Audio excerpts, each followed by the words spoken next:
From historic Walsh Gymnasium on the campus of Seton Hall University, I'm Balsamo along with Esmeralda Morales, here with Pirate TV. The Lady Pirates unfortunately could not pull out the win against the fourth-ranked UConn Huskies tonight, falling 92-78. Esmeralda, starting with the first quarter, what are your thoughts on how the Lady Pirates pulled out tonight? They started off to a slow start and they fell to a 3-9 lead with just under 3 minutes into the game, and they quickly came back in just 2 minutes, pushed it to 10-11. They were down 1 point. What did you think of their tempo?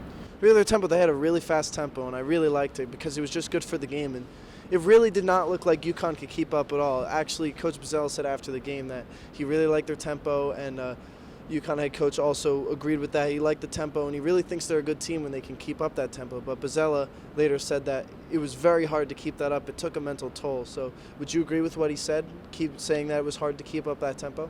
It was. Seton Hall was running. They were running the floor, and they obviously were able to shorten the lead quickly into the game.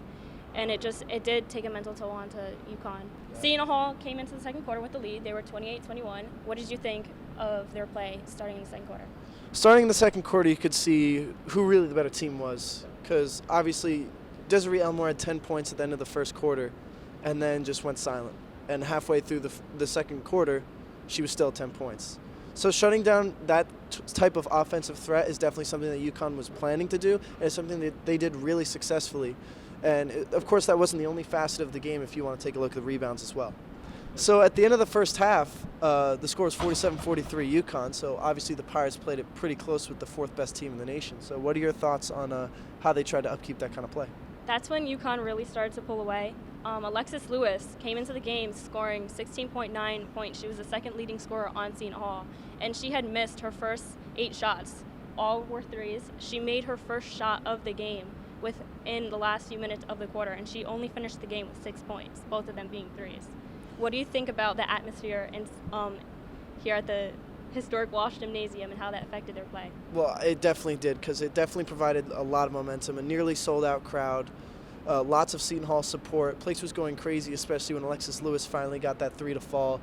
And not only that, but they also rallied around Maya Jackson, the freshman, who dropped 22 points quietly. Definitely, I think she shot 9 threes throughout the game. She definitely showed out as a first-year player. So going into the fourth quarter, it was a close game. It was 70-64 UConn, but of course it ended up being a 12-point differential. So what do you think about the play in the fourth quarter and how that ended up letting UConn pull away? Yeah, the Pirates shot 15 for 33 in the second half, and they were out-rebounded for the whole game, 45 for 24, and that played a huge part of the game. Yeah, obviously, and that plays into what UConn coach said, that this game was all about rebounding, and it really shows that basketball is a game about size. But not only that, in the fourth quarter, Shadeen Samuels fouled out, Maya Jackson went cold, and of course the point totals came to a head with Morgan Walker ending with 29 points, and daughter of Seton Hall alum Aubrey Griffin ending with 25 points and 12 boards. With that kind of distribution across the board, that's an unbeatable team. However, this isn't the last challenge that Seton Hall will face, as Sunday they go into Iona, if you want to talk more about that. Yeah, it'll be Alexis Lewis's first game back to where she transferred from this past season, and the coach will be going back to Iona too. So overall, it'll be a pretty emotional game. I mean, she shot pretty poorly, to say the least, this game. So we'll see how she rebounds going into Iona.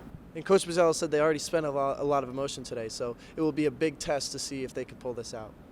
So overall, good game for the Pirates, but it was not enough to pull out a win against the number 4 team in the nation. So for Pirate TV, I'm Balsamo with Esmeralda Morales. Have a good night, Pirate fans.